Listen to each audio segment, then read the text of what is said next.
organiza este evento y además voy a ser moderadora de la actividad. Para nadie es un misterio que Chile vive profundos procesos de cambio en múltiples sentidos y que hacer un esfuerzo por decodificar algunas de las claves del panorama y perspectivas para la inversión extranjera directa en nuestro país y América Latina vale enormemente la pena. Esto, desde luego, incluye el rol de la inversión de este tipo en la competitividad de los países y lo que dice finalmente sobre la calificación crediticia soberana, entre otros aspectos de gran relevancia de cara a las expectativas y las características de la recuperación económica en Chile y su entorno. Según datos del Banco Central, durante el primer trimestre de este año, el flujo de inversión extranjera directa en el país llegó a los 2.700 millones de dólares, lo que representó un alza del 399% en comparación al cuarto trimestre del año pasado.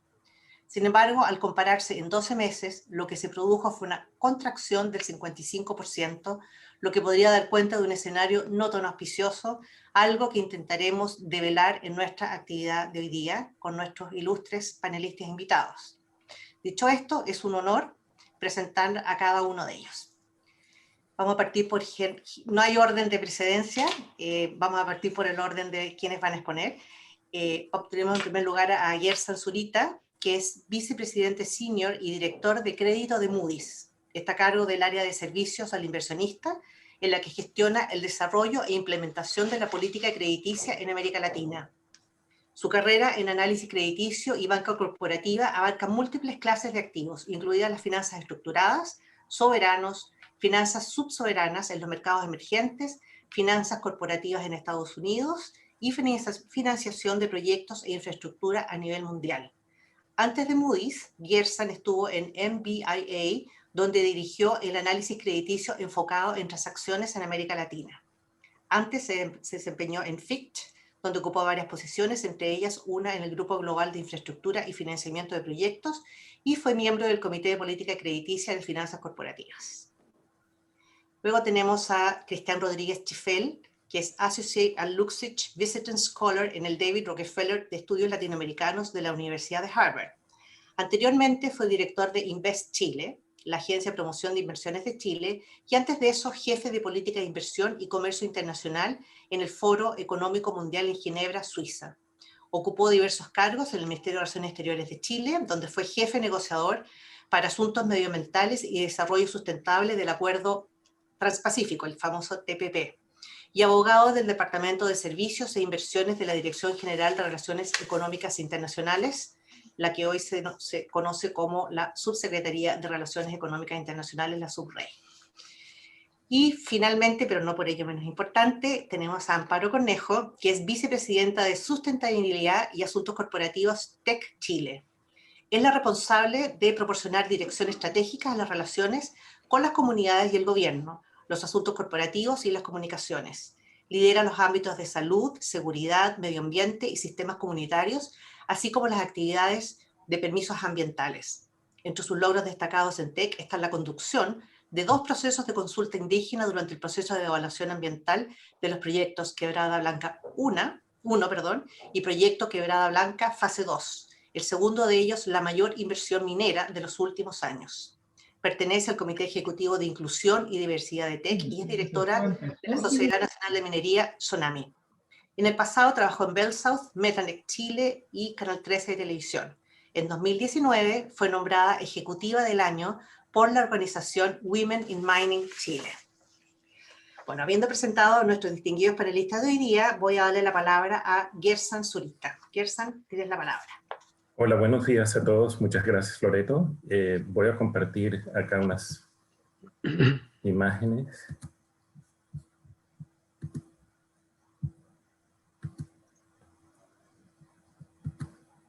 Perdón, voy a aprovechar nada más que algo que no dije, que tendría que haber dicho, que mientras hagan las presentaciones cada uno de nuestros invitados, los invito a hacer preguntas o comentarios en el chat, por favor, y nosotros vamos a ir seleccionando después cuando pasemos a la sesión de preguntas y respuestas. Perdona, Gersan, tienes la palabra. Muchas gracias por invitar a Moody's y a mí en particular. Es un honor estar con todos ustedes. Bueno, pensamos que lo que nosotros podíamos compartir con ustedes o aportar para esta presentación de hoy desde el punto de vista de Moody's es darles una idea de cómo de cuán relevante o de cómo vemos la inversión extranjera directa en nuestras calificaciones de países, y luego terminar mis comentarios con un par de comentarios sobre lo que puede ser, y ya escuchamos una alusión a ello, la inversión extranjera directa en América Latina y en particular en Chile en el periodo de la post-pandemia, es decir, en los próximos 2 o 3 años. En cuanto a cómo vemos en Moody's desde el punto de vista metodológico, este factor de financiación externa, si me permiten, les voy a leer lo que dice nuestra metodología y así pues digo lo que dice Moody's de manera correcta. Entonces, esto tiene que ver con cómo se financia un déficit en cuenta corriente. Y lo que decimos es que financiar un déficit en cuenta corriente mediante flujos de capital o similares, que en general son a corto plazo y pueden ser volátiles, expone a la economía a cambios en la confianza de los inversores internacionales. Y definitivamente que vimos eso ser una realidad el año pasado, cuando empezó la pandemia. Febrero, marzo, abril nos mostraron exactamente esto. Sin embargo, la inversión extranjera directa es por lo general una fuente más estable de financiamiento externo y menos propensa a interrupciones repentinas, y la dependencia de la IED para financiar un déficit en cuenta corriente puede indicar que el país presenta una combinación de crecimiento, estabilidad y rendimientos que resultan atractivos para los inversores. Es decir, es un país competitivo, un país que atrae la inversión. Cuando los déficits en cuenta corriente son financiados total y constantemente con flujos provenientes de IED, las puntuaciones, nuestras puntuaciones en Moody's del subfactor, porque es un factor dentro de un factor, suelen ser relativamente altas. Entonces, en concreto, para ejemplificar cómo funciona esto en nuestra hoja de puntuaciones, cuando estamos calificando a un país, es decir, el riesgo país o el riesgo soberano, vamos a decir, de Chile, este subfactor de la cuenta corriente equivalente a una A minúscula porque no es la calificación, sino una puntuación en nuestra hoja de cálculo, pero que es relativamente buena, es muy sólida, es equivalente o consistente con lo siguiente. Para obtener una A se espera que los déficits en cuenta corriente sean pequeños, normalmente inferiores al 5% del Producto Interno Bruto a lo largo de 3 años, y sigan siendo financiados total y constantemente con flujos provenientes de inversión extranjera directa. Es decir, es un subfactor dentro de un factor, pero es relevante, como vemos, en nuestra metodología de calificación de países, y por tanto es un tema que seguimos con gran detenimiento y con mucho interés. Viendo brevemente qué ha sucedido en los últimos años, no solamente en Chile, sino en varios países de América Latina y lo que llamamos pares, que he escogido uno de Europa, Polonia, y uno de Asia, Malasia, vemos que la inversión extranjera directa se ha mantenido entre el 1 y el 4%. Algunas observaciones en este patrón, digamos, que nos muestra la gráfica, es que Brasil recibe más inversión extranjera directa que otros países de América Latina y de hecho del mundo. Normalmente se encuentra entre los primeros 10, tanto en valores absolutos, en dólares, como en proporción del Producto Interno Bruto.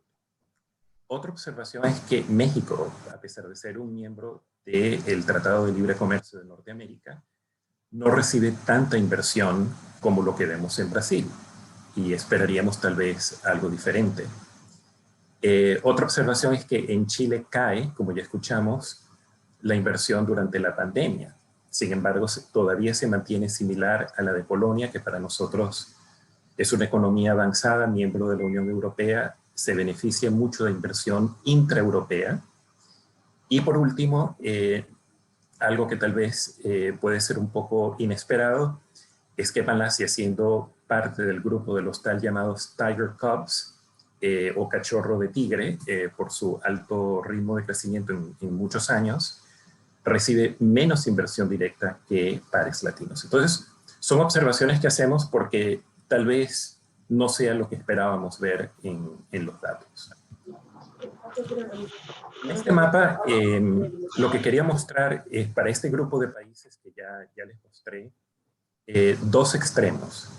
En el caso de Chile es de todas estas economías el que tiene la mejor calificación soberana de A1 negativo. En Moody's hasta hace poco fue AA3, estable. Sin embargo, no es el país que recibe más inversión extranjera directa. De este grupo, Brasil y de todas las economías principales de América Latina es el que está peor calificado, por lo menos a nivel soberano, con una calificación de BA2 estable. No es tanto la calificación soberana lo que va a atraer a la inversión extranjera directa, es decir, viéndolo desde el punto de vista de calificación soberana, no sigue que es el que va a recibir necesariamente más inversión. Sin embargo, la calificación de un país puede ser un factor que los inversionistas miren para, entre otros factores y otras razones, decidir si invierten en un país u otro país. Volviendo a la gráfica, hay diferentes razones por las cuales cada uno de estos países recibe la calificación que tiene. En el caso de Chile, pues son muchos, su fortaleza económica en cuanto a la estabilidad económica, estabilidad institucional, bajos niveles de deuda. En el caso de Brasil, un gran tamaño en cuanto a economía, es una de sus grandes fortalezas, estabilidad institucional. El punto débil realmente es la fortaleza fiscal, es un país altamente endeudado. Y luego en cuanto a la financiación externa, pues no es un riesgo y tampoco lo es lo que llamamos el factor 4 en nuestra metodología, tampoco es el sistema bancario ni la incapacidad de autofinanciarse en su mercado doméstico, tanto la deuda soberana como la deuda privada. Entonces, son muchos factores que en Moody's son cuatro grandes factores, además de otras consideraciones que determinan las calificaciones soberanas.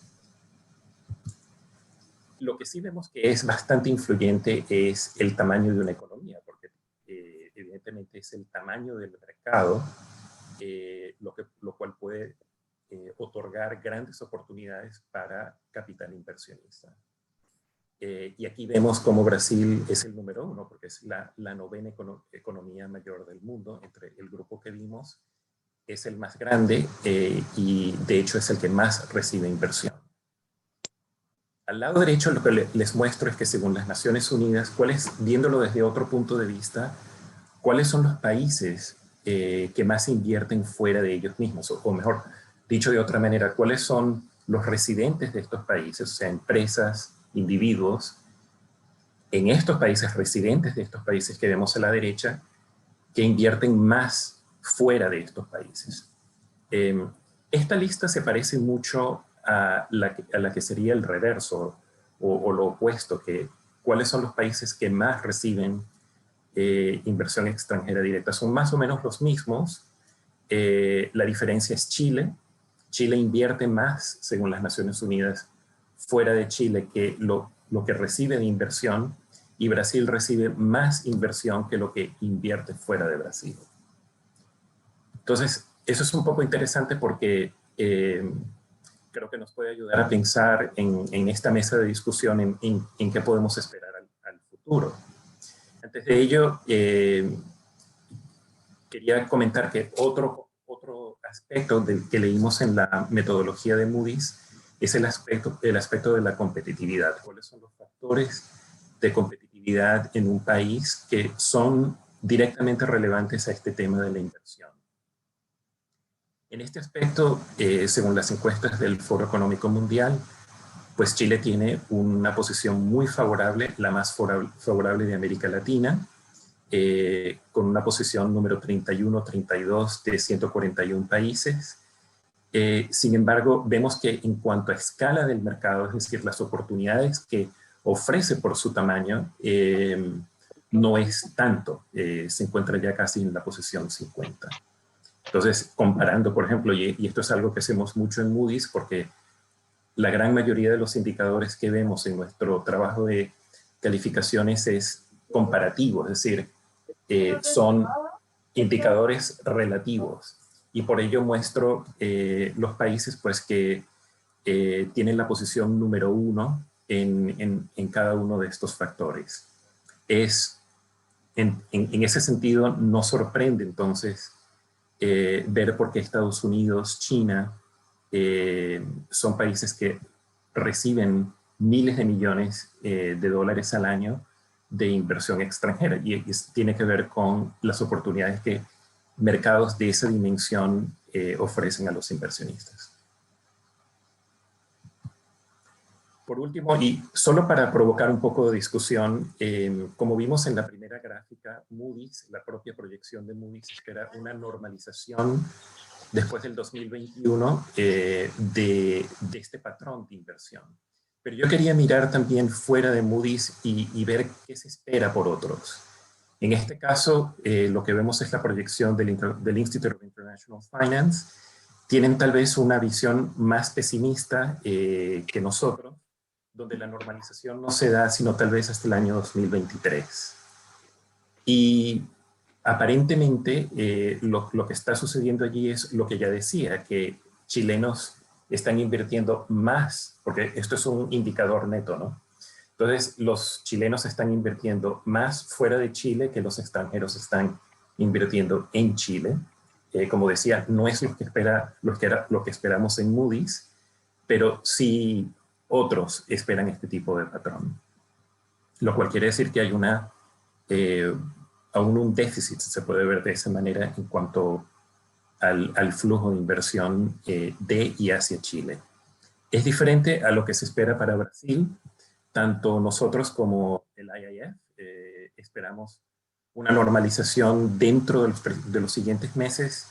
En el caso de Brasil, que recibe entre 50, como muy bajo, y 80.000 a 100.000 millones de dólares por año de inversión extranjera, que equivale aproximadamente al 3,5 y el 4% del Producto Interno Bruto. Tal vez no llegue al 4, que es lo que suele ser.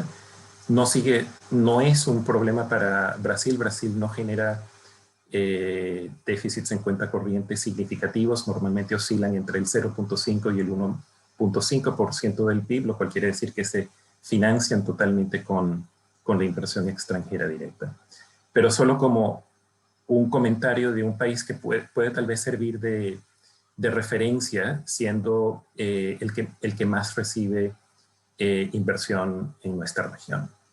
Bueno, y con eso ya los dejo con el siguiente ponente.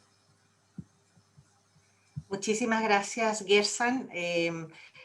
Hay unos comentarios, perdón, pero el audio parece que no estuvo lo óptimo. Espero que hayan podido escuchar. Lamentablemente no hay mucho que hacer porque es la comunicación, me imagino. Pero en todo caso, este webinar está siendo grabado, así que si alguien quiere revisar después las palabras de Gersan, lo puede hacer con mayor tranquilidad. Muchas gracias por tu presentación. Nos diste una contextualización de lo que es la inversión extranjera directa en Latinoamérica, comparando con otras regiones del mundo, muy interesante, y dejamos ya planteadas las inquietudes para la discusión en un ratito más.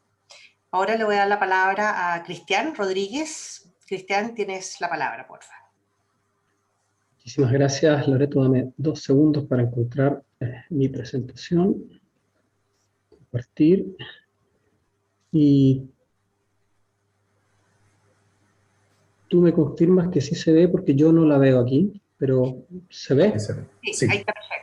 Buenísimo, excelente. Bueno, muchísimas gracias, Loreto, la Fundación, a nuestra Fundación, por la oportunidad de darles un poquito la visión de cómo veo las perspectivas de inversión extranjera para Chile y para la región. Voy a tocar brevemente 3 temas, un poco, ya también tocado por Gerson, el comportamiento de la inversión frente a la pandemia. Quiero hablar un poquito de cómo veo las oportunidades y las condiciones para generar un crecimiento más resiliente en un escenario post-pandemia, cómo aprovechamos digamos, las oportunidades que se crean, y finalmente, y dado mi otro sombrero, que es como consultor del Banco Interamericano de Desarrollo, contarles qué están haciendo otros países de la región, lo que he podido ver en cuanto al reordenamiento de las cadenas de valor y cómo lo están enfrentando los países, y también con el apoyo del BID. Evidentemente no es sorpresa para nadie, ha habido una drástica caída de la inversión extranjera directa en 2020 para las Naciones Unidas, para la UNCTAD los flujos de ingresos se redujeron en un 35%, esto es un 20% más fuerte que la caída del 2009 de la crisis financiera mundial, o sea, sin duda una crisis más fuerte incluso que la anterior. La OCDE lo estima en un 38%, lo que nos devuelve más o menos a los niveles de inversión del año 2005. El descenso estuvo muy sesgado hacia economías desarrolladas, donde la inversión extranjera cayó en un 58% y mucho menos hacia economías en desarrollo, donde solamente cayó en un 8%, principalmente por la resiliencia que presentó China, que se recuperó muy rápido, y obviamente por los flujos en Asia. Como resultado, las economías en desarrollo representaron 2/3 de la inversión extranjera mundial, inversión extranjera directa mundial en 2020, frente a algo menos de la mitad en 2019. Esta es, por cierto, la participación más importante que las economías en desarrollo han tenido en la historia en inversión extranjera. Suena como una muy buena noticia para nuestra región. La verdad que no lo es, porque esto se da básicamente por los comportamientos de Asia y otras regiones, y en América Latina, como les cuento en un minuto, la caída fue muy fuerte. De cara al futuro, se espera que los flujos se recuperen, toquen fondo en 2021, se recuperen algún 10 o un 15% hacia el final del año, pero la verdad que Gerson también, y con mucho más autoridad que yo, ha establecido un poco ahí las predicciones de Moody's. En todo caso, todos lo sabemos, las perspectivas son tremendamente inciertas, dependerán del ritmo de la recuperación económica y, por cierto, de la pandemia. Para muestra un botón, lo que está pasando con la variante Delta ahora obviamente puede retrasar la recuperación global. En el lado derecho ven ustedes el comportamiento de Latinoamérica, lo que les anunciaba un poco. La inversión se desplomó el año pasado, cayó en un 45% en Latinoamérica, y se espera que permanezca en 2021 entre menos más 5%, pero con muchos riesgos a la baja, por incertidumbres económicas, por incertidumbres de salud, pero también por incertidumbres políticas, porque estamos enfrentando obviamente una cantidad muy importante de elecciones en la región y de vaivenes políticos a los que nuestro país, por cierto, tampoco está ajeno. En Chile los flujos de inversión continuaron siendo positivos, pero bajaron un 32% respecto del año 2019 para 2020, lo ven ustedes ahí en los gráficos de la izquierda, y si se fijan en el de la izquierda arriba, da cuenta que en 2020, incluso en un contexto de pandemia y estallido social, hubo fuerte reinversión de utilidades y aumentos de capital, a diferencia de instrumentos de deuda, ¿no? Lo que es una señal que yo diría que las confianzas en Chile sí se mantienen.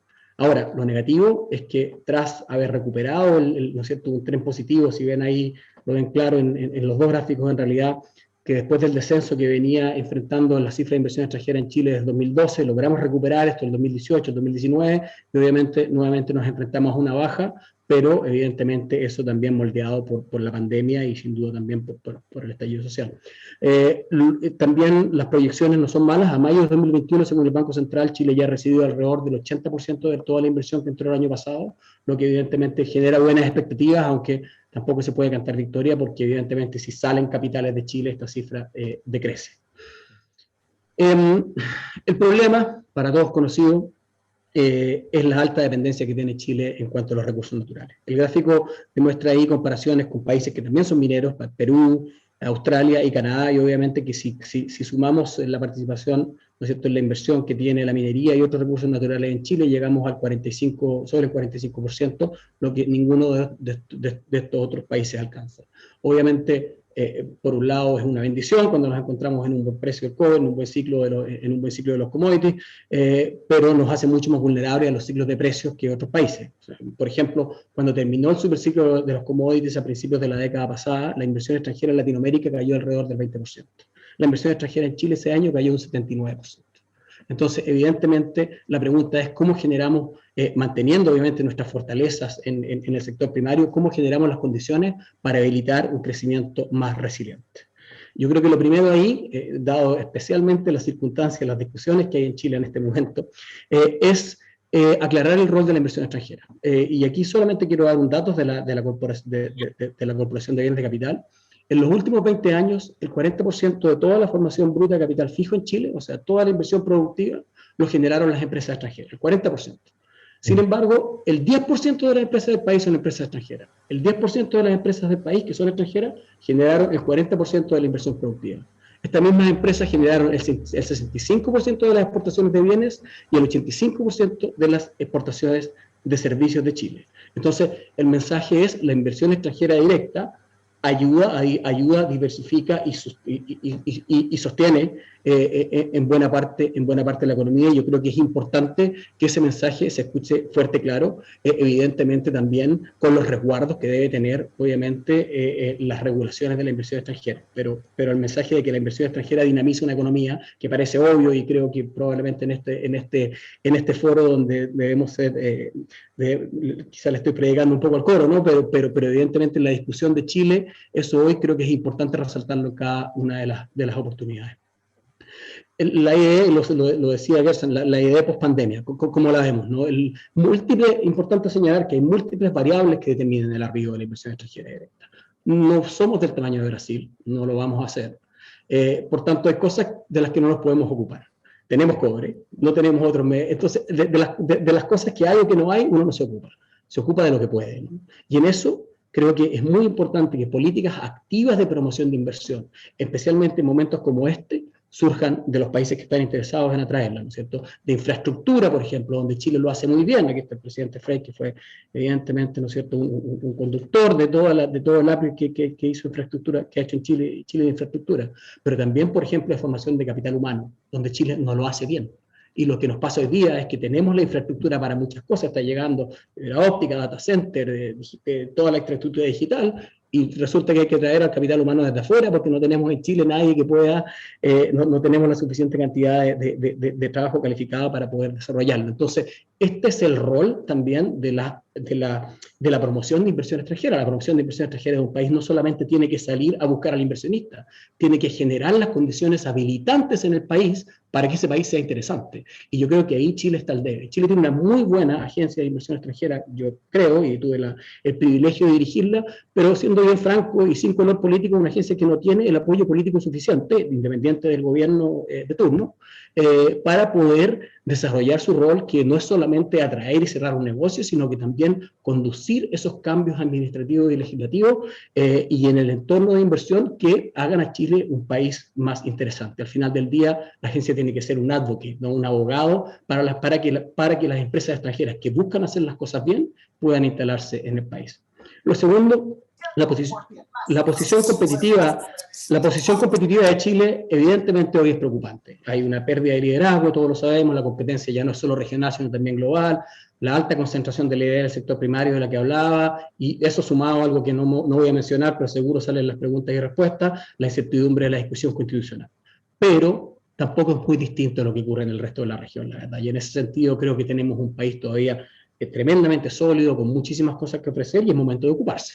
Entonces, todos los mensajes, no participo, digamos, de los mensajes de los augurios de que básicamente Chile va a perder su competitividad. Creo que estamos en un momento en que, de todas maneras, tenemos que hacer la fuerza para recuperar y para mantener el espacio que Chile tiene como destino de inversión extranjera en Latinoamérica. Con esto quería terminar, quería también, en el fondo, al hablar un poco de qué es lo que tiene que hacer Chile, qué es lo que está haciendo la región, contarles un poco, como les decía, con mi otro sombrero como consultor del Banco Interamericano, qué está haciendo el banco y qué están haciendo algunos países para poder captar esta inversión extranjera. Evidentemente, yo soy un consultor externo, no hablo bajo ningún punto de vista por el banco, pero les cuento las cosas que algunos países están haciendo, y en particular les quiero hablar de un concepto que se llama nearshoring, o la reconfiguración de las cadenas las cadenas globales de valor.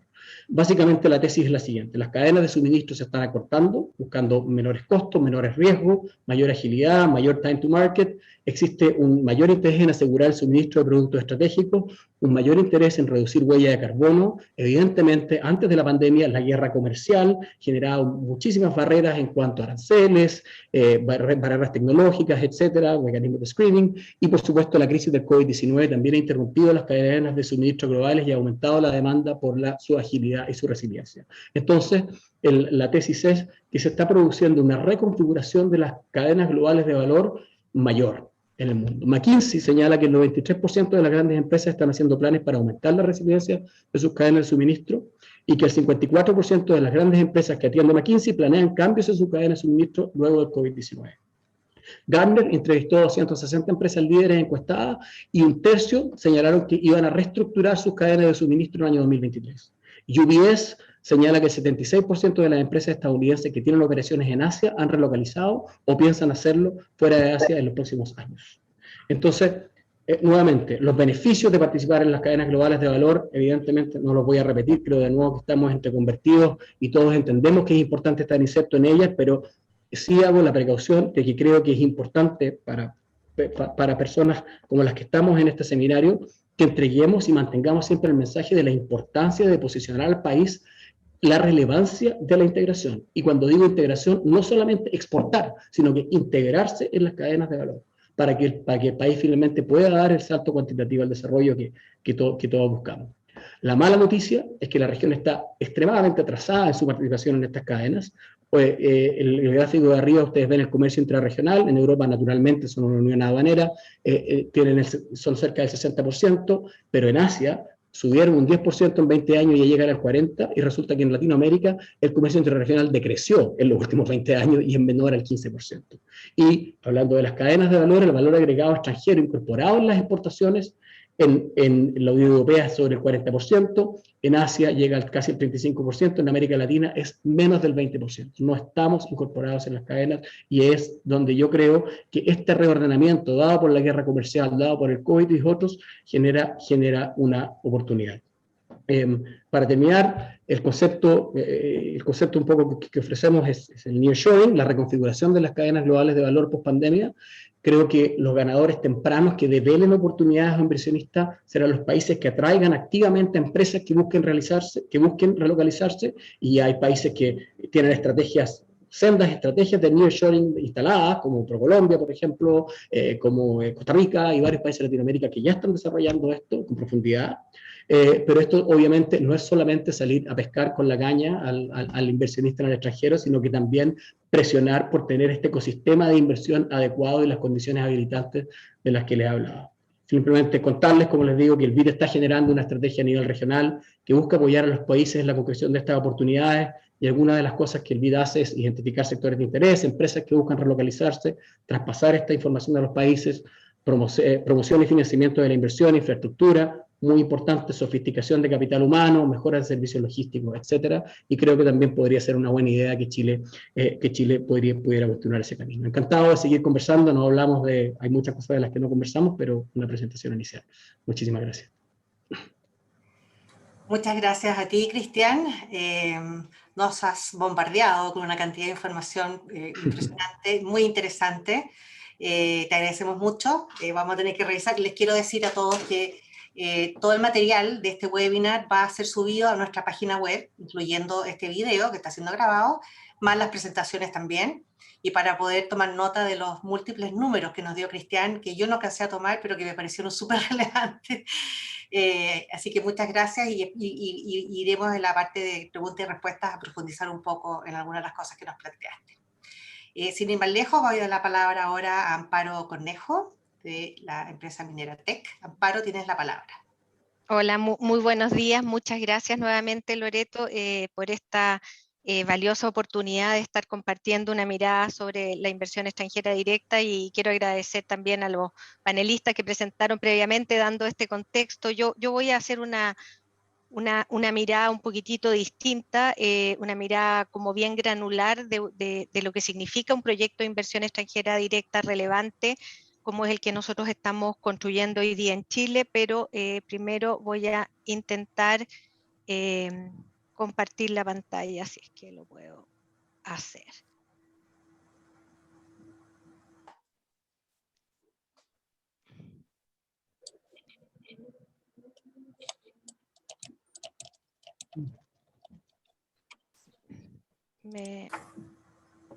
¿Pueden ver mi pantalla? Perfecto. Sí, perfecto.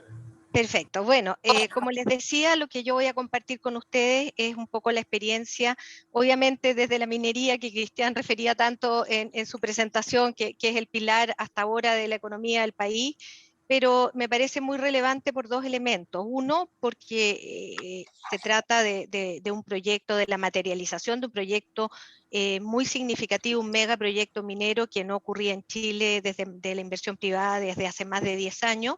Y por otro lado, porque hoy día está teniendo lugar una discusión bien relevante que puede tener un impacto importante en la competitividad de Chile para seguir atrayendo inversión minera, que es la discusión del royalty minero que está teniendo lugar hoy día en el Senado, y que como industria nos tiene bastante preocupados precisamente por estos elementos de una eventual pérdida de competitividad del país. Pero antes de contarles del proyecto, quiero presentarnos para los que no nos conocen. Teck es una compañía canadiense, una de las mineras más grandes de Canadá, más relevantes. Estamos basados en Vancouver, British Columbia, y quizá uno de los elementos más relevantes que destacan nuestro foco como compañía es el sólido desempeño ambiental, social y de gobernanza ESG, además obviamente de nuestro enfoque en seguridad.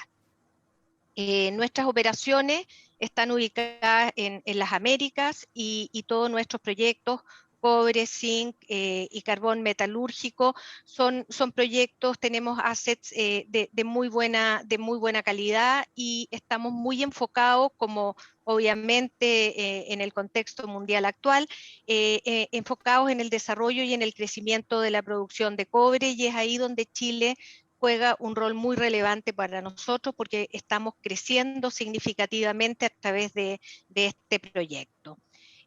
Como la mayoría de las compañías mineras, estamos muy enfocados en una transición hacia una economía baja en carbono y tenemos el objetivo de llegar al año 2050 siendo carbono neutrales, y para eso hemos diseñado una estrategia que se basa en un crecimiento de cobre prudente y en el cual nuevamente Chile juega un rol muy relevante.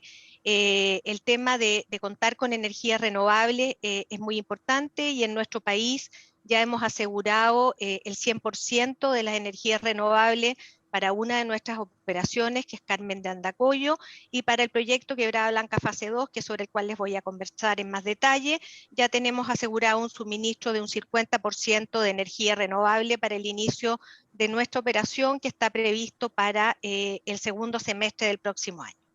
Este es un megaproyecto para Teck, que es una empresa mediana en su tamaño. El realizar una inversión de 5.200 millones de dólares que involucra QE2 significa un cambio transformacional. Pero esta inversión además se ha visto aumentada producto de COVID, y es algo que ambos panelistas previamente referían, cómo impacta COVID, cómo ha impactado la pandemia a la inversión extranjera. En nuestro caso ha significado aumentar en 500 millones de dólares más el costo del proyecto debido a medidas, restricciones y protocolos, etcétera. Es un proyecto que se ubica en la región de Tarapacá, con operaciones y construcción desde la alta cordillera, 4.400 metros de altura, hasta el nivel del mar, donde tenemos la construcción de un puerto y de la primera planta desaladora de la región.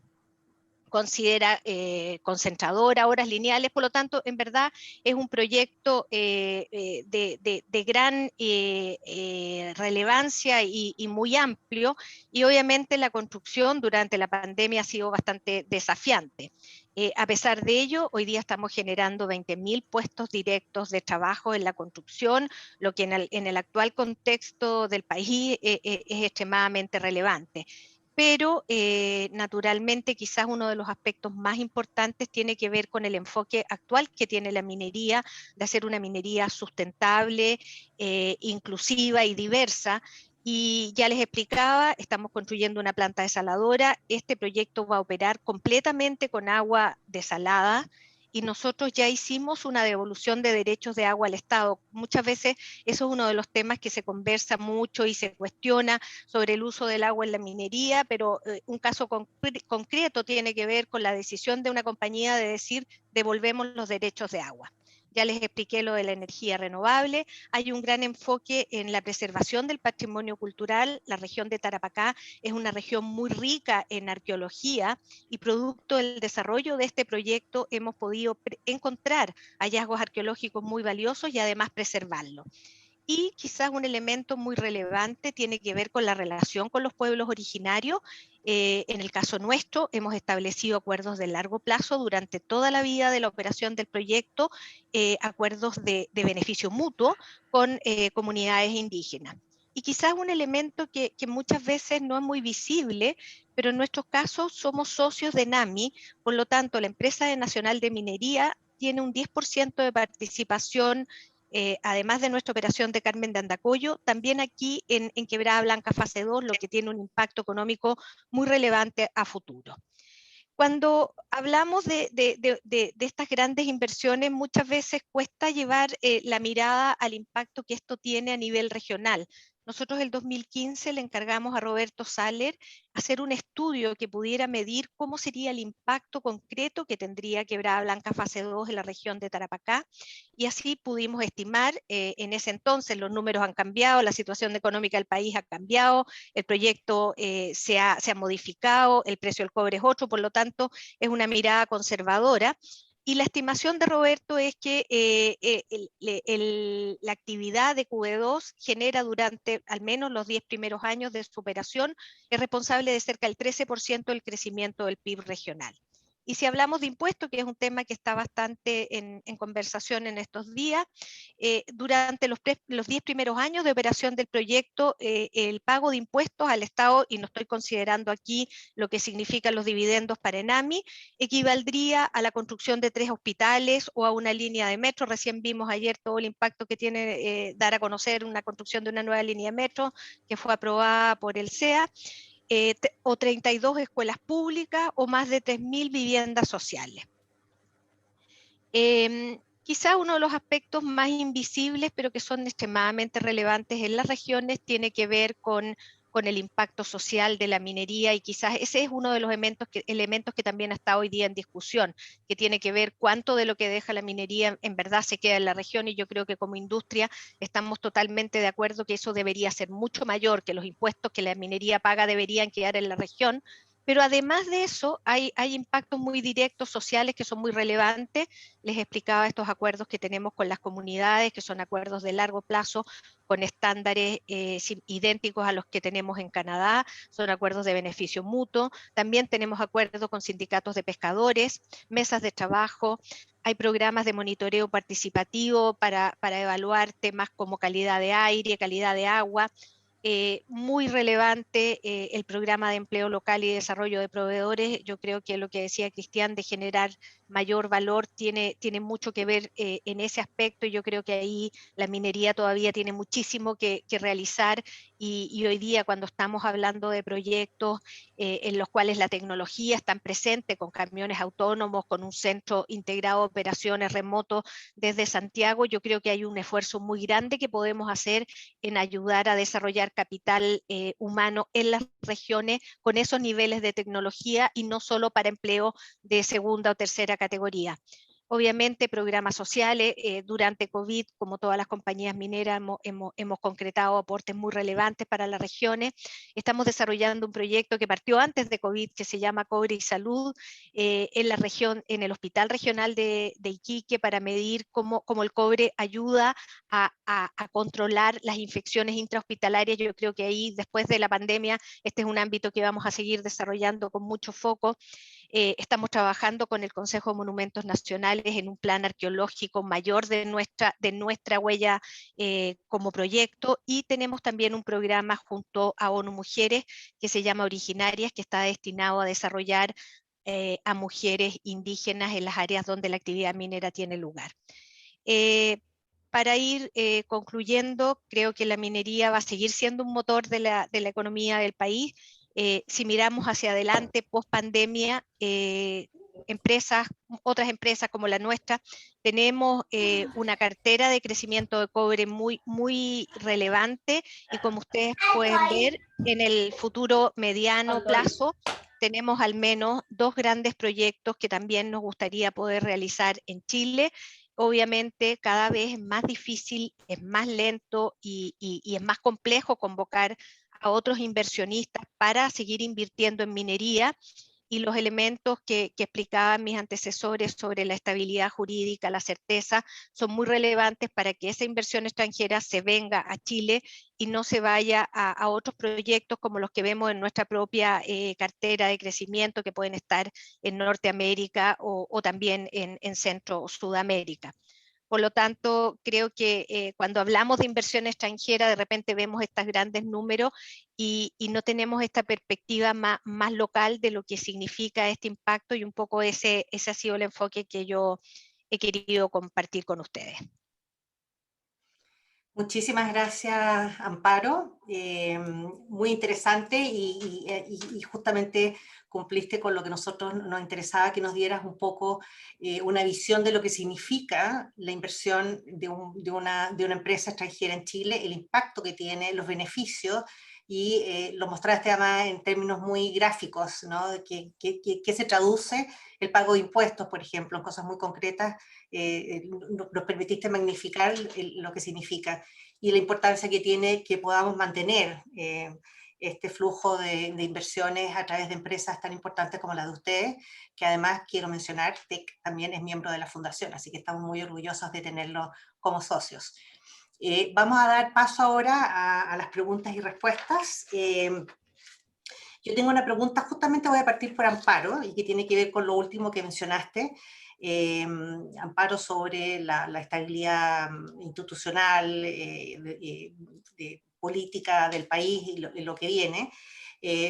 Una industria tan incentiva en capital y de largo plazo como la minería, o el caso de ustedes, diría que es especialmente sensible a coyunturas de incertidumbre prolongada, como por la que pasa un país como Chile. ¿De qué manera criterios de sustentabilidad están impactando en el tipo de inversiones de la industria minera actual? A ver si nos puedes contar un poco tu visión sobre eso. Sí, bueno, yo creo que precisamente porque son también inversiones de largo plazo, creo que hay una mirada con esa perspectiva.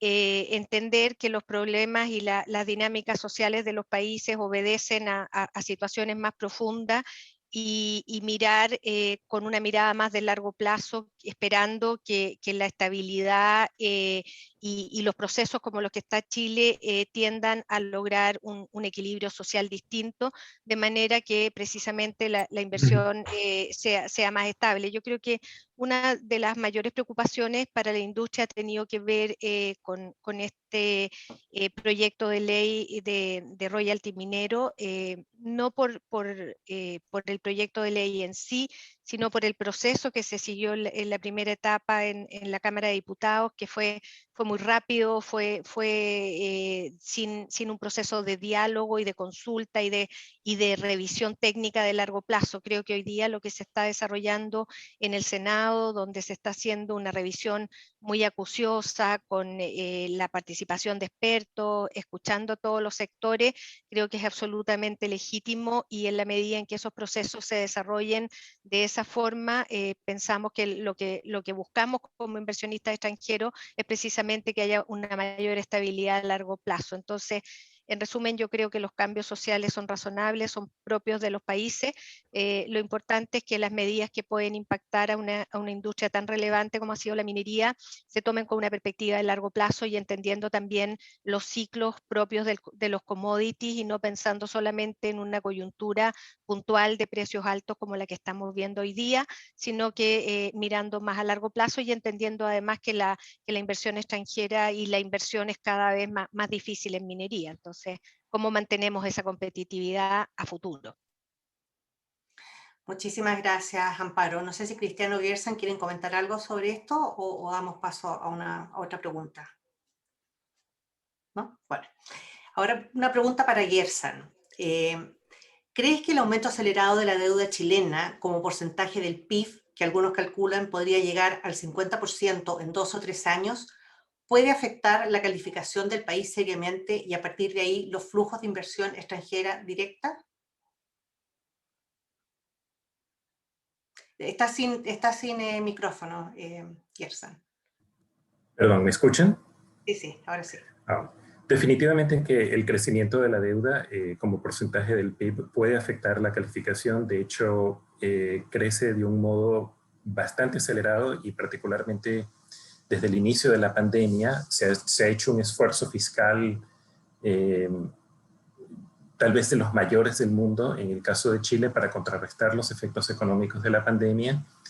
Y no es, digamos, es sin precedentes, pero al mismo tiempo, como es un análisis comparativo el que hacemos, no es tan diferente como el que hemos visto en otros países del mundo, también calificados en esa zona de la A. Es decir, tomando en consideración que no es solo lo que ocurre en Chile, sino también lo que ocurre fuera de Chile, no hemos, digamos, tomado una acción de calificación adversa con respecto a Chile, porque todo el universo está cambiando conjuntamente. Entonces, esa comparación aún sigue siendo más o menos favorable para Chile. Pero no quiere decir que no sea preocupante.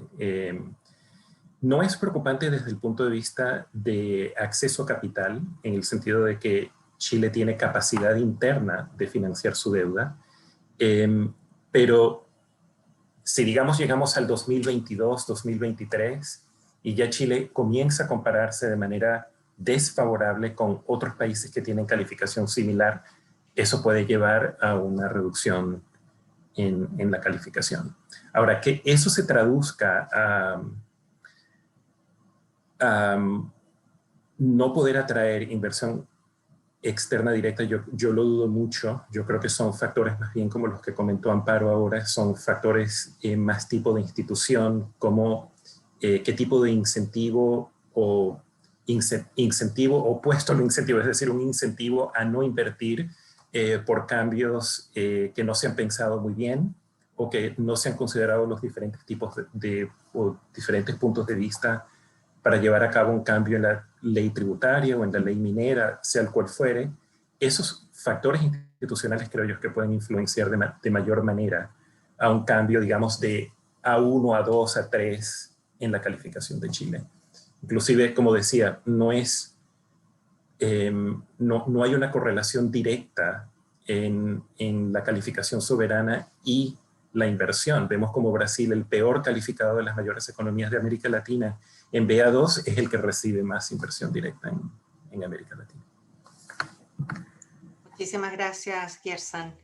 Tengo un comentario para Amparo, aquí en nuestro chat, que dice: Amparo no tenía idea que el 10% del QBI es de ENAMI. Creo que este tipo de hechos hay que destacarlos y usarlos para perfeccionar las nuevas concesiones futuras. ¿Por qué no se habla más de esto? ¿Qué otras empresas tienen una situación similar? No sé si tienes comentarios. Gracias, Andrea. Es súper bueno el comentario. En verdad, nosotros hemos sido siempre bien discretos con esa información, pero es bien relevante el poder contribuir de manera tan directa a la Empresa Nacional de Minería, que a su vez tiene un mandato de contribuir al desarrollo y a la sustentabilidad de los pequeños y medianos mineros del país. Entonces, es muy es muy relevante en términos económicos lo que va a significar para ENAMI cuando empiece la operación y la producción de Quebrada Blanca 2. Yo creo que no hay otras empresas que tengan exactamente el mismo modelo. Tenemos empresas públicas, como es el caso de Codelco, y el resto son empresas privadas, y creo que el modelo mixto que tenemos somos nosotros los únicos, y nos parece que eso también es muy relevante cuando uno evalúa el impacto positivo de la minería. Este tipo de alianza público-privada también es un elemento que nos parece que debería estar en esa ecuación. Muchísimas gracias, Amparo. Tengo una pregunta para Cristian y lo voy a llevar a otro ámbito, y el tema de la inversión china que ha habido últimamente en Latinoamérica y en nuestro país. ¿Debería Chile implementar un sistema de screening de inversión procedente de países como China? Nos estamos perdiendo como país oportunidades de capturar inversión por el lado de la relocalización de fuentes productivas hacia lugares más cercanos a los grandes países de demanda. ¿Tenemos la institucionalidad adecuada en Chile para atraer inversión directa extranjera en un mundo cada vez más competitivo, o agencias como Invest Chile debieran tener más apoyo y estar más interconectadas con el aparataje público? Múltiples preguntas en un solo. Creo que las alcancé a notar y me sonreí porque siempre me preguntan por inversión china. Creo que porque justo me tocó estar en Invest Chile cuando se dieron el crecimiento importante de la inversión china en Chile. A ver, partamos por el lado de la inversión china. China está invirtiendo en el mundo de forma extremadamente ofensiva desde el 2000 o un poco antes, con el China Going Global, digamos, y Chile no se ha visto ajeno a ello. Chile no es ni por cerca el principal destino de la inversión china en Latinoamérica. Si uno toma las Islas Caimán y las Islas Vírgenes, son creo que el 80% o algo así, pero dejando eso afuera, porque eso obviamente es nada más que un pasadizo. Chile es el 9º país en cuanto al destino de la inversión china. Y las inversiones chinas que han llegado son conocidas, ¿no es cierto?, y son las que se han dado fundamentalmente en los últimos años. Yo creo que la pregunta es buena porque tú no me preguntabas solamente por la inversión china, sino que también por un potencial mecanismo de screening o un potencial mecanismo de control. Y esa es una pregunta que no tiene respuesta china. Yo me haría una pregunta mucho más general, que es, ¿tiene la posibilidad Chile, como la tienen muchísimos países en el mundo, de poder analizar, más allá, digamos, de poder analizar en forma, por ejemplo, con una visión estratégica, si una inversión extranjera es conveniente o no de ser incorporada al país? Y eso, Estados Unidos tiene el Committee for Investment in the United States desde los años 70, Europa acaba como Unión acaba de presentar un esquema, la mayoría de los países también lo tienen. Hay algunos países que han optado por no tener estos mecanismos de análisis, ¿no es cierto?, o de screening a la inversión, pero lo han analizado, han hecho un estudio. Israel es un país que analizó y finalmente, y Suiza es otro país que analizó y dijo, ok, nosotros no lo vamos a hacer. Pero a mí me parece que Chile no ha hecho ese ejercicio, y eso sí me parece grave. Me parece que han habido intentos, con el tiempo que a mí me tocó estar en InvestChile, evidentemente también estuvimos haciendo ese análisis, pero en forma transversal, la posibilidad de generar un mecanismo de resguardo de análisis con todos los mecanismos del caso, con todos los resguardos del caso, que te permitan, obviamente, no en forma arbitraria, el poder rechazar una inversión, es algo normal, que está incluso reservado en muchos de los acuerdos de libre comercio. Entonces, yo creo que se comete el error de sindicar a eso con China. Y básicamente uno se conversa a decir cómo nos protegemos de la inversión china. La inversión china hasta ahora es una inversión que ha funcionado bien, que en mi opinión ha funcionado bien en Chile, y pueden haber malos inversionistas y buenos inversionistas desde China, como pueden haberlo desde cualquier país del mundo. Entonces, lo que yo creo que nosotros tenemos que implementar es un mecanismo que nos permita hacer lo que la mayoría de los otros países, que muchos de los países del mundo hacen. Pero creo que sindicarlo en China es una mala práctica. Muchas gracias, Cristian. ¿Tienes algún comentario, Gerson? No, hicimos un análisis hace, yo diría que 3 años. Se veía un futuro tal vez un poco incierto con respecto a la inversión china en la región, con respecto a la ruta de la seda, que bueno, fue un proyecto, o ha sido un proyecto que se ha expandido tal vez exponencialmente en los últimos años de China hacia fuera de China, y queríamos ver de qué manera se encontraba América Latina con respecto a esto. Y coincido con Cristian que Chile no es tal vez el país que más reciba, en ese caso fue Brasil y luego específicamente el sector minero del Perú. Pero desde que hicimos ese análisis hasta ahora ha cambiado mucho todo esto. Entonces, tal vez si fuésemos a hacer el análisis nuevamente de cuánto invierte China en América Latina, nuestras conclusiones creo que cambiarían notablemente.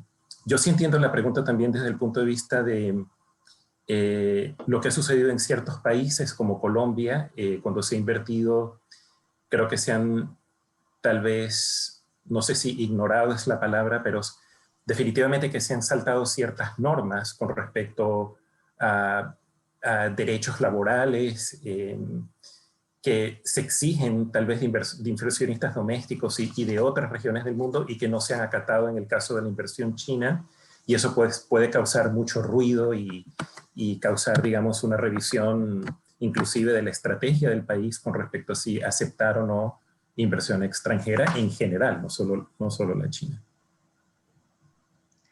Muchísimas gracias, Gerson. Con eso hemos respondido algunas otras preguntas que había en nuestro chat, en especial de Joaquín Gres, que justo había preguntado sobre el tema de la inversión china en Chile.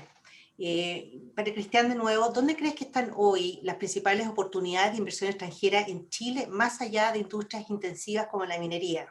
Esto ya es un poco al revés.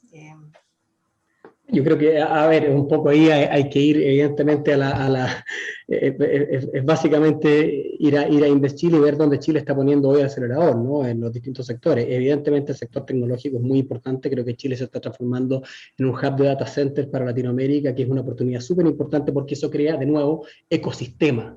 que es lo que nos importa, ¿no? Y por eso yo también siempre lloro un poco por el tema de capital humano, porque creo que Chile está haciendo muy bien las cosas en cuanto a infraestructura y está creando las condiciones para hacer, a lo menos en cuanto a la infraestructura, digamos, tener una infra de país desarrollado, pero no tenemos cómo operarla, porque no logramos poner, ¿no es cierto?, a nuestro capital humano al nivel, ya sea por nivel de inglés, técnico, etcétera, para poder desarrollarlo. Así que, evidentemente, la minería, la minería es y seguirá siendo el sector primordial de Chile por muchísimos años, y Amparo lo decía correctamente. El nivel de, cuando uno habla de tecnología, el nivel de upgrade tecnológico que la minería le entrega a Chile es brutal. O sea, Chile hoy día sería un país muchísimo más retrasado en cuanto a tecnología si no tuviéramos minería, porque la minería entrega esas externalidades. Entonces, evidentemente también es muy importante energías renovables, la combinación de Chile entre minería y energía renovable, minería verde, el potencial es brutal. Pero creo que de nuevo debiéramos hacer un mayor esfuerzo por alinear la forma en que estamos apoyando el potencial del país, y eso va, para dejarlo, va creo a la respuesta a la pregunta que hacía Alejo Hofer también, ahí mismo en el chat, que decía cómo se puede fomentar la diversificación en inversión extranjera directa para evitar la concentración en el sector primario, que me hacía esa pregunta a mí. Y eso es generar una propuesta de valor dura que muestre las ventajas del país en otros sectores y trabajar esas condiciones de atractivo para que el inversionista las capte. Ejemplo, lo que se está haciendo en tecnología, lo que se está haciendo en data center, lo que se está haciendo con el cable submarino, por ejemplo, y a eso meterle también un capital humano que la empresa pueda contratar y operar desde Chile. Entonces, eso es tener una política pública no de promoción, de atracción de inversión extranjera. Estupendo, Cristian, y sin duda tenemos una deuda grande en el tema de capital humano, porque esa va a ser al final una limitante para poder traer cierto tipo de inversiones. Una parte de la pregunta que te hice hace un rato, Cristian, y que tiene relación con el proyecto que está desarrollando el BID, sobre atraer empresas que están haciendo relocalización de sus cadenas globales de valor. No estamos perdiendo como país oportunidades, porque me parece que no somos parte de ese proyecto, por lo menos hasta el momento del BID, para capturar inversión por el lado de la relocalización de fuentes productivas hacia lugares más cercanos a los países grandes grandes países de demanda. Sí, muy breve, efectivamente, yo creo que es una oportunidad importante. El plan del BID, de nuevo, yo no represento al BID, pero el plan del BID sin duda es integrar a los 26 países de la región de América Latina y el Caribe en esta iniciativa, pero efectivamente la iniciativa se está desarrollando hoy en 13 países y Chile no es uno de ellos. Así que esperemos que brevemente, ¿no es cierto?, pueda también tener el apoyo del banco para poder desarrollar esta iniciativa de nearshoring. Creo que es interesante ese debate. El Economist sacó una columna hace un par de días, básicamente negando todo lo que yo estoy diciendo. Y diciendo que en realidad no se va a operar esa reconfiguración de las cadenas de valor y que básicamente finalmente van a volver todos a Asia. Yo no creo, yo creo que es opinable, pero mi impresión es de que efectivamente los países tienen que ir the extra mile para poder tomar estas inversiones que hoy día no tienen una locación específica más allá de pensar de volver a la región. Gracias, Cristian. Sin duda hay debate sobre ese tema. En otro webinar que hicimos hace un tiempo atrás, donde tuvimos al gran economista Paul Antras y a nuestro exministro de Hacienda, Felipe Larraín, se hablaba sobre el tema de qué tan grande va a ser esta relocalización por el alto costo que implica además para la empresa relocalizarse. El otro día también hablaba con un empresario chileno que tiene empresas instaladas en China especialmente, y hablaba de las dificultades que están teniendo ahora para poder traer las cosas de China, en definitiva han aumentado los costos, etcétera, pero decía, la verdad que aún es demasiado caro pensar en una relocalización de nuestras empresas, todavía sigue siendo rentable mantenernos ahí, o sea, todavía sigue siendo un tema de discusión, pero sin duda es una oportunidad para Chile para estar alerta, ¿no? Y de poder ver si hay oportunidades de atraer inversión por ese lado. Hay otra pregunta que dice, ¿qué opinión tienen los panelistas respecto del efecto que ha tenido o puede tener un royalty a la minería que se aplique sobre las ventas y no sobre las rentas? No sé quién me pueden Amparo, a lo mejor ese tema. Sí, me imagino quizás que partir con eso. No, yo creo que lo vemos con preocupación, pero no solo eso, sino que yo creo que es la combinación de que se aplique sobre las ventas y la escala que se ha propuesto, la que estaba en el proyecto inicial. Yo creo que esa combinación lo hace extremadamente complejo y tiene un impacto muy grande en muchas operaciones mineras medianas que simplemente no podrían funcionar según se ha informado públicamente. Entonces yo creo que es la combinación la mayor preocupación. Gracias. ¿No tienen, Gersan o Cristian, algo que comentar con respecto a eso? Sí, tal vez desde el punto de vista de calificación, no sé si Amparo estaría de acuerdo, pero lo que solemos observar es que las calificaciones tienden a estar entre B a A3 y B a A1, porque eso es como, digamos, el punto en el cual la estructura de capital tiene más sentido desde el punto de vista financiero. O sea, la estructura de capital con una calificación mejor ya no es tan rentable o ya se hace mucho más costosa. Entonces, factores como regalías, impuestos sobre la utilidad neta, pago de dividendos sea un gobierno o a otro, pues eso reduce o hace más costosa, vamos a decir, todo lo demás igual, la estructura de capital del proyecto, y ya tal vez ya no sea un BAA1, BAA2, sino tal vez un BAA3 o menos, lo cual a su vez reduce el acceso a la financiación del proyecto o lo hace más costoso.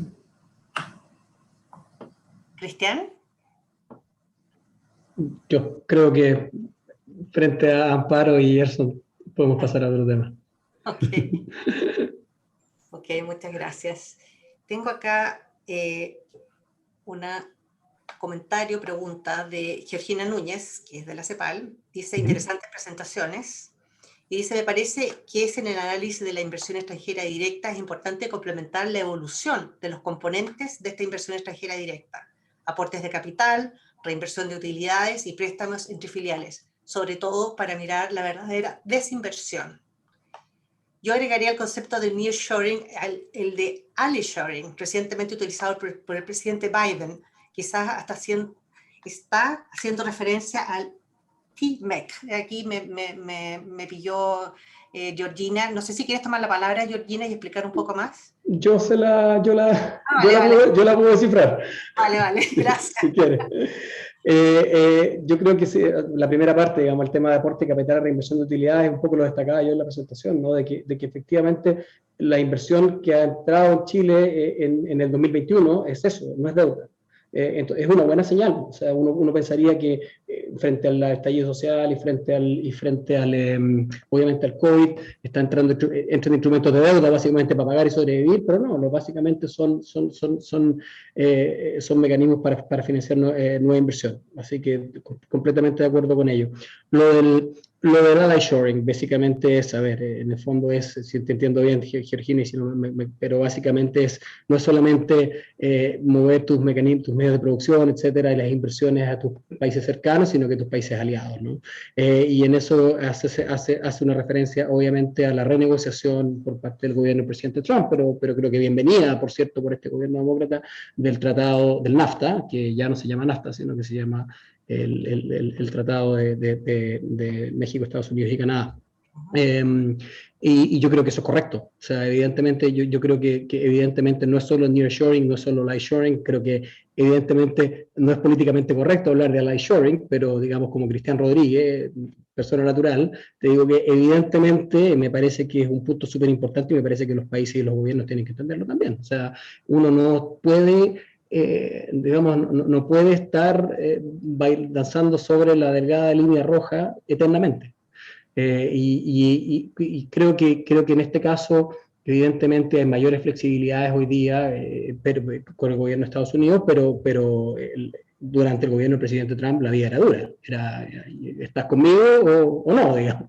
Y yo no creo que este gobierno vaya a ser enteramente, el gobierno norteamericano vaya a ser un gobierno enteramente contrario. Yo creo que evidentemente el apetito por nuevas relaciones comerciales, no veo a Estados Unidos volviendo al TPP de ninguna manera, bajo este gobierno no creo.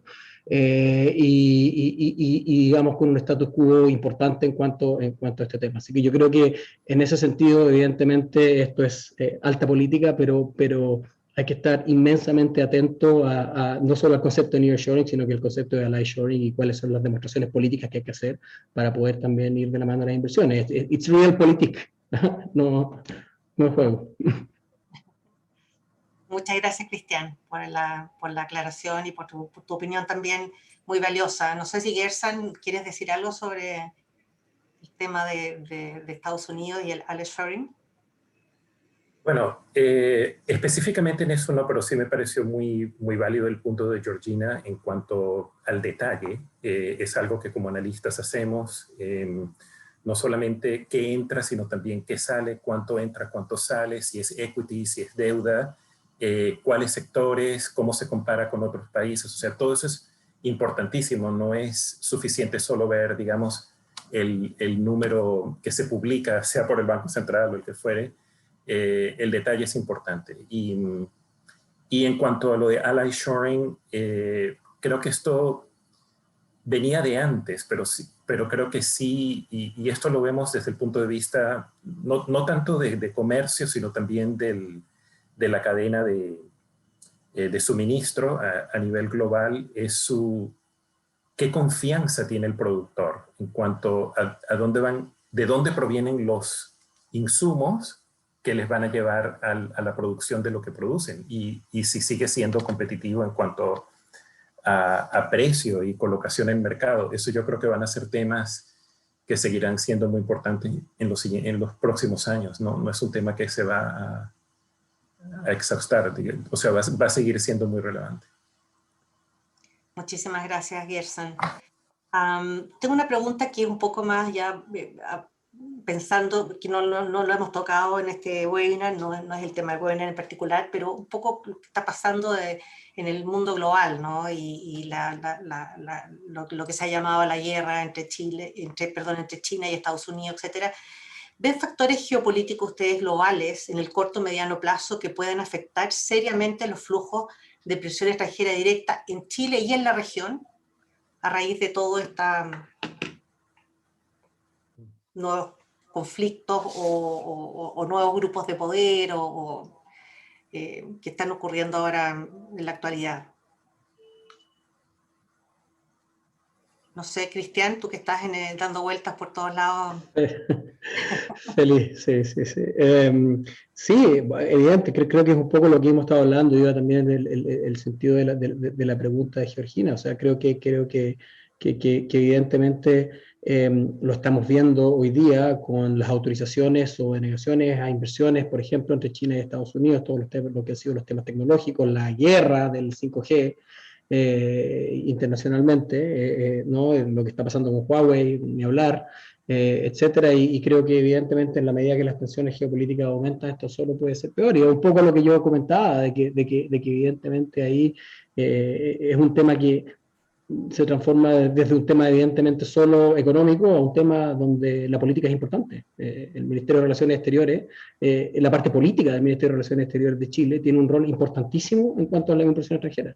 Porque es eso, es entender finalmente cuáles son las acciones políticas que también hay que tomar en cuanto a lo que está pasando hoy día, porque de nuevo es realpolitik, no es decir, no hay que condiciones habilitantes, vamos a hacer todo bien y listo, y bueno, y resulta que está en el lado oscuro también. Obviamente Chile lo ha hecho bien. Chile ha sido uno de los países que ha logrado mantener obviamente la inversión. Por eso a mí me molesta cuando se denosta la inversión china, porque me parece que Chile ha sido capaz de recibir una positiva inversión china. Históricamente hemos tenido muchísima inversión de Estados Unidos, etcétera, y no hemos podido mantener esa línea. Solo llamo la atención de que cada vez es más difícil y que creo que aquí hay un rol que supera a una consideración solo económica.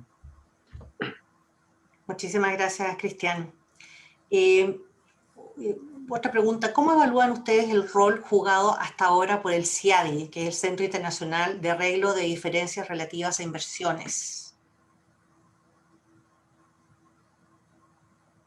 No sé, yo creo, Cristian, perdona, pero No quiero tomar, yo me toca ser abogado, pero bueno, perdón. Amparo, ¿usted no ha tenido casos de CIADI en el TEC, no? No, vale. Y esperamos que no.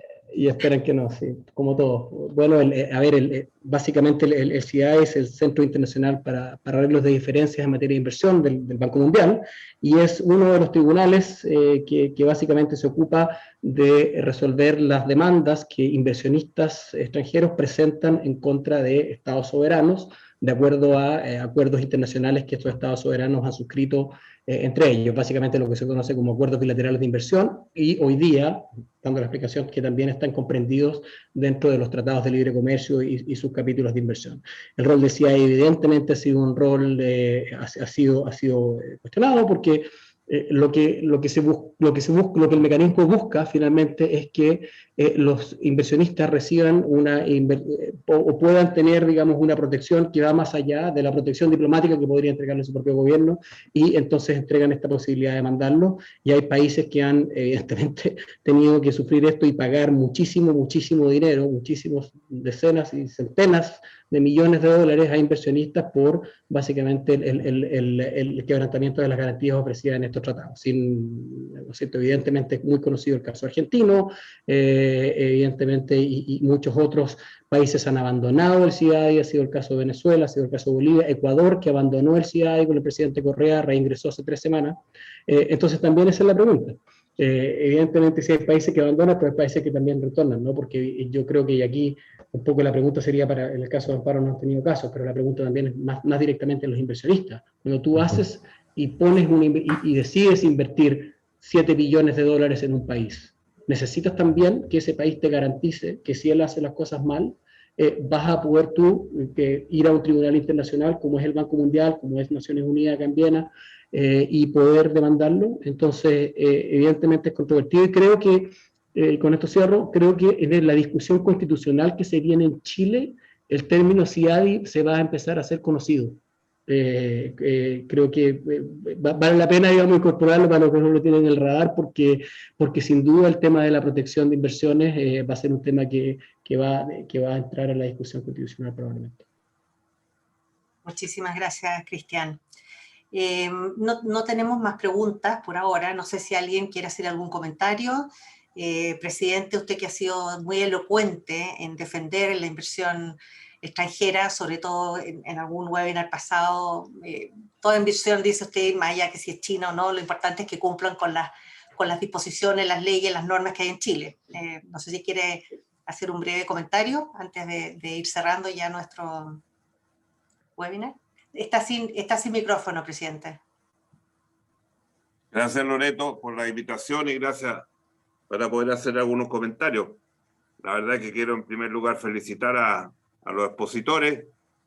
Para qué decir que la exposición de doña Amparo me produjo una gran alegría, porque representa lo que ha sido la relación con Canadá.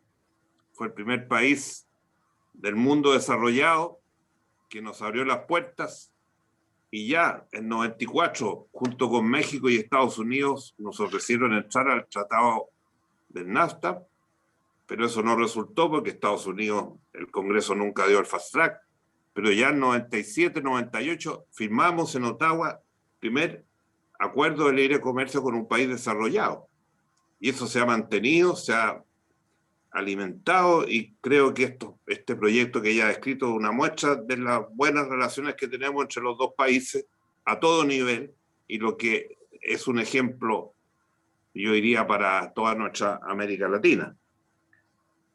Don Gerson Zurita nos da una serie de informaciones muy relevantes y, bueno, y complejas. Es decir, cuando dicen que invirtieron los chilenos más fuera de Chile que extranjeros de Chile, es la proyección. Ahí nos damos cuenta de la realidad que nos está pasando aquí y en muchos países de Latinoamérica. Bueno, y Cristian, gracias por tus palabras. Cuando trabajamos, yo como embajador especial y tú como director de Invest Chile, creo que pudimos ver la realidad. Lo que yo quiero señalar también es que pongámonos en la situación real. Y no sé si lo dije el otro día, pero lo dije en una conferencia que tuve hace poco también. Hoy día el 60% del comercio exterior de Chile se hace con el Asia Pacífico. Entre Corea y Japón tenemos más comercio internacional que con toda la Unión Europea. Cuando yo asumí en 94, Unión Europea representaba el 30%, Estados Unidos 30%, América Latina el 30%. ¿Cuál es la realidad de hoy día? Estados Unidos no llega al 15%, la Unión Europea no llega al 10%, Asia llega a más del 60%. Y lo que es más importante también, comienzan a llegar las inversiones, y no solo de China. Podríamos citar el caso de Japón, que tiene una inversión muy diversificada en Chile, muy diversificada, y China ha hecho lo mismo. China está invirtiendo en concesiones están invirtiendo hoy día.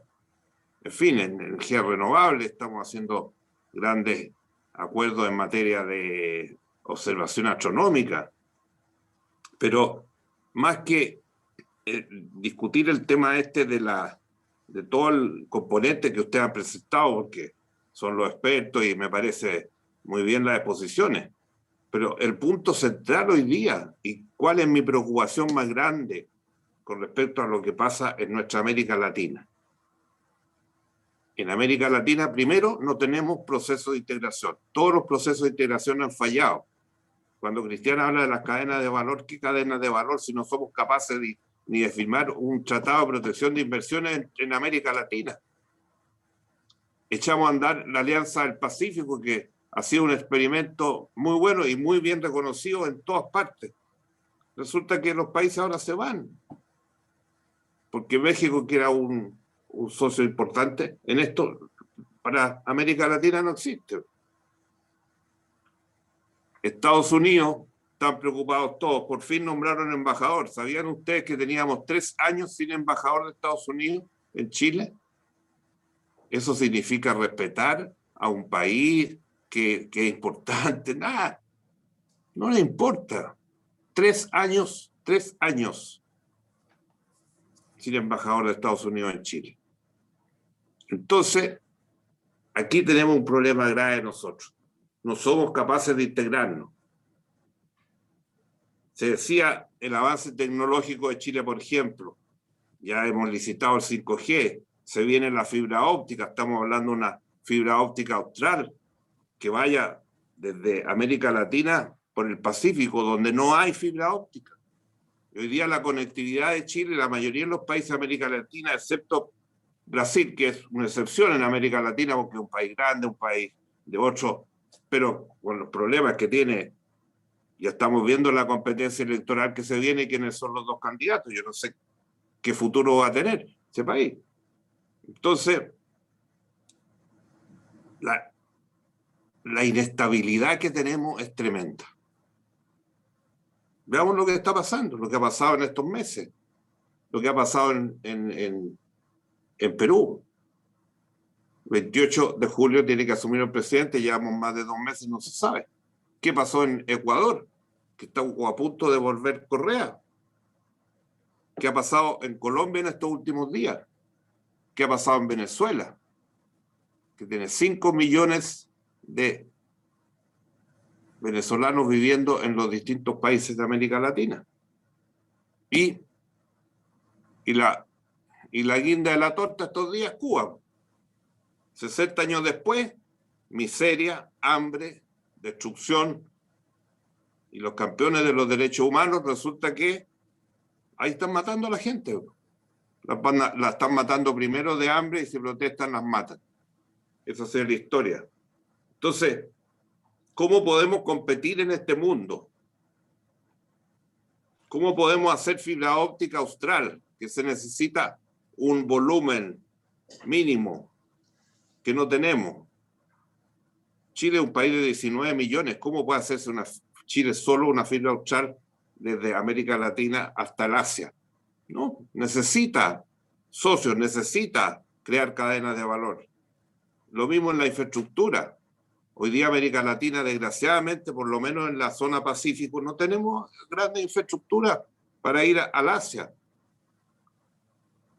¿Hemos dado avance en tecnología? Sí, pero muy muy limitados para lo que se necesita del mundo de hoy. Ojalá que llegue mucha inversión.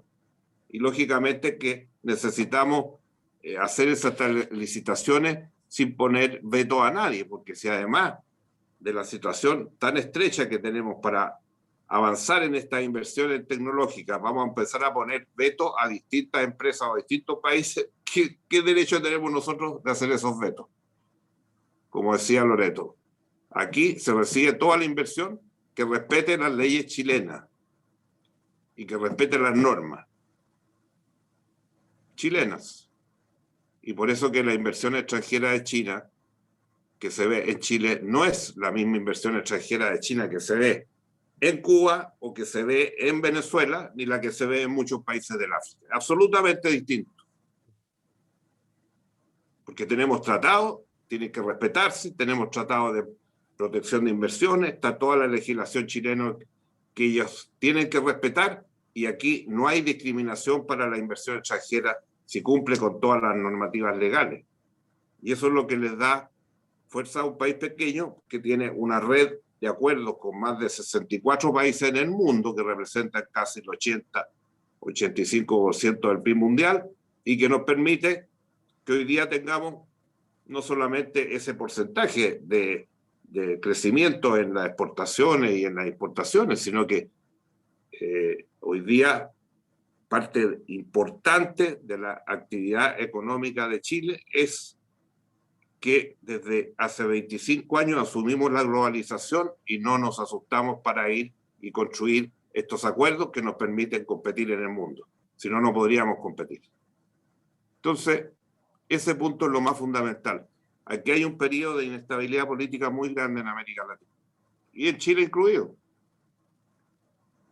Porque se hablaba recién de la legislación, por ejemplo, para la minera, o tantos otros proyectos que se están aprobando sin mayor estudio, sin mayor responsabilidad, sin mayor dirección de las consecuencias que van a tener para el país en los próximos años. Este es un país que en los años fines de los 90, comienzo del 2000, pagamos prácticamente nuestra deuda externa. Por eso que, claro, llegar a endeudarse hoy día un 40, 50, este año vamos a terminar seguramente cercano al 40 o 50%. Pero cuando uno lee programas, porque estamos en candidatura, en que dicen algunos candidatos, no, Chile está muy bajo en los otros países del mundo, así que si hay que subir el endeudamiento a 60 o 70, lo subiremos. Y si no, vamos a echar a andar la maquinita del Banco Central y a emitir. Eso lo hemos escuchado ahora en Chile. Parece que no aprendemos de la historia. No aprendemos de la historia de América Latina y de Chile. Y queremos seguir cometiendo los mismos errores que hemos cometido muchas veces. Porque ahora dicen, no, ahora hay que partir una página en blanco. Todo lo de atrás no existió.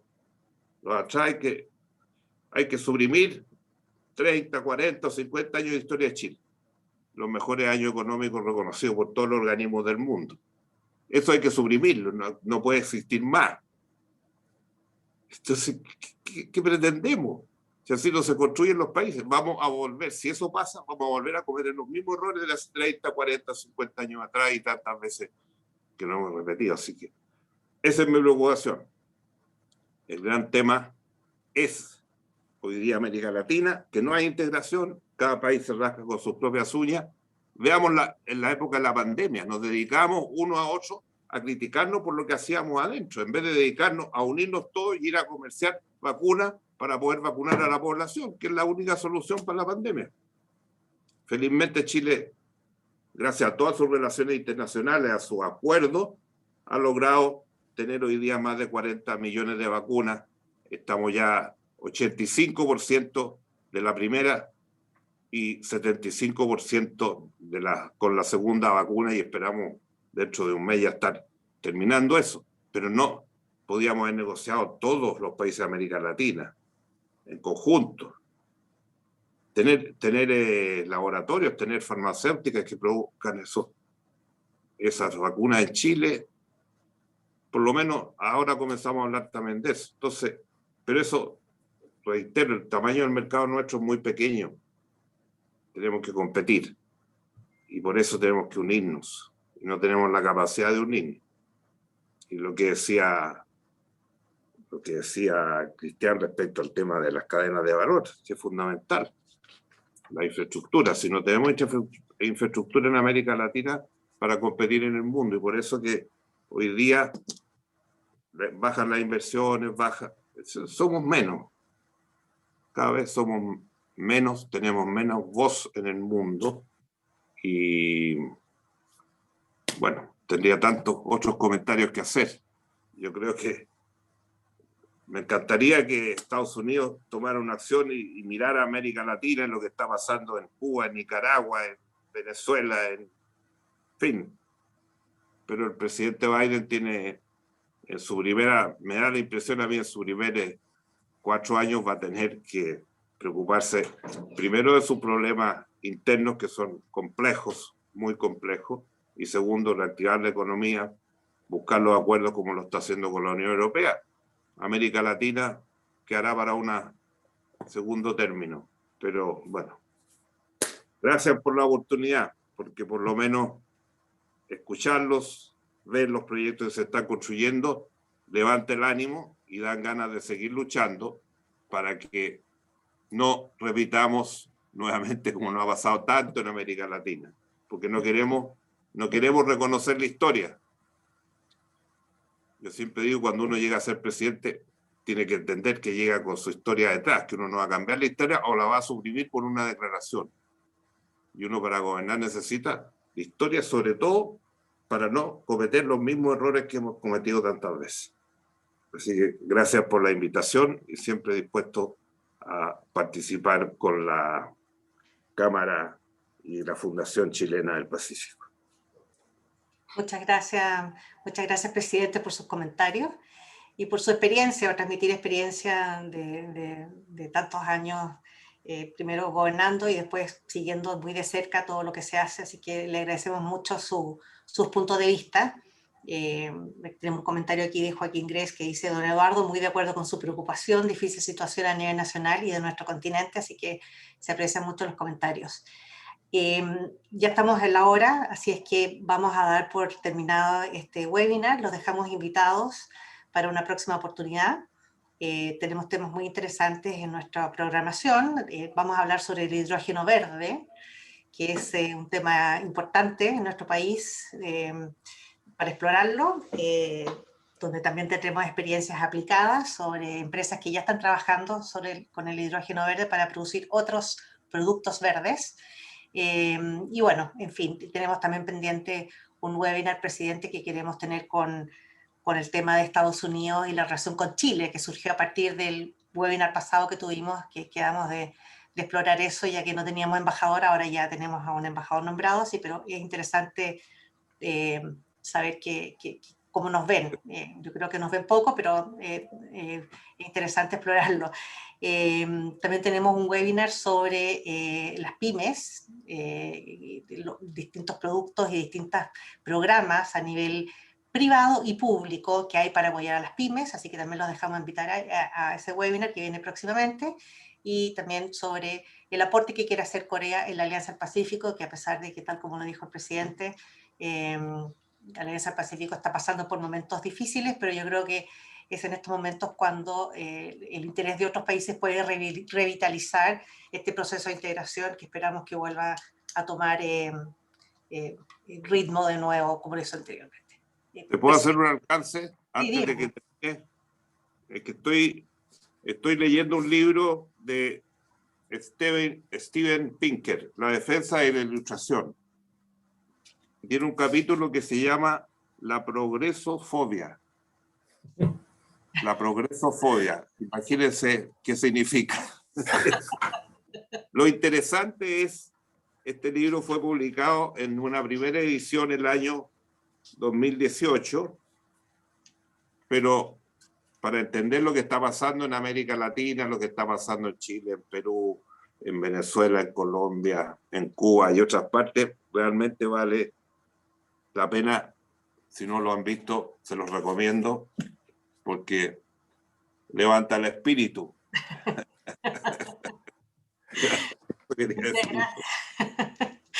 Gracias, Presidenta, por su recomendación. Definitivamente lo vamos a buscar y vamos a ilustrarnos sobre esta progresofobia, que es un término interesante, efectivamente, muy actual, sobre todo para nuestro país. Profesor en Estados Unidos, y este libro y es el bestseller del New York Times, así que una persona interesante. Buenísimo. Tenemos algunas felicitaciones antes de despedirme. Tenemos gente de la Araucanía, que me encanta que hayan gente de regiones, tenemos gente de Arica, en fin, muchas felicitaciones para los panelistas, así que muchas gracias a Gersan, a Amparo, muchísimas gracias, Cristian, para que decir que te sacamos el jugo hoy día también, y a todos ustedes que nos siguen webinar a webinar, esperamos tenernos en un próximo evento. Muchas gracias a todos y les deseo un muy buen día y un muy buen fin de semana largo también. Muchas gracias. Gracias. Hasta luego. Gracias. Hasta luego, muchas gracias. Amparo, gracias. Adiós. Hasta luego, presidente. Gracias. Gracias, muchas gracias. Gracias, presidente. Gracias.